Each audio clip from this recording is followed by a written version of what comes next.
And Mr. Feingold, do you think that line, is it realistic to be expecting it to be met? I mean, this is the 9th round of peace talks about to start in Doha. Prime Minister Imran Khan, in his meeting, has been asked and has said he'll give it his all to try and convince Taliban to be flexible, because they have not budged. The Taliban haven't budged on their side of what they've been proposing.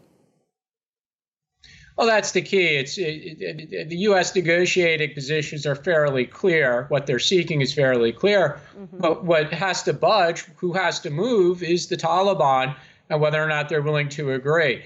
Yes, we know that President Trump does want to end this as quickly as possible for a number of reasons. Congress in the U.S. is on recess throughout August, so there's less questions being asked on Capitol Hill about these talks. And it would be easier to present this as an agreement that's already been reached when Congress returns in September. And then not long after that, we're going into our 2020 U.S. election season.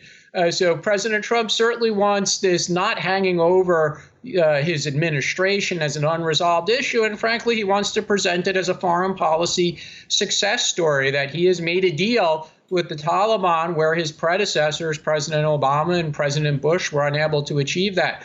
So the sooner this happens for President Trump, it gives him a positive thing to present to voters going in the election season. Whether or not they could reach the September 1st deadline, sure, it's very, very aggressive and optimistic. But whether it happens then or shortly thereafter, there's certainly a lot of impetus, a lot of effort from the U.S. side to persuade the Taliban to agree to the terms.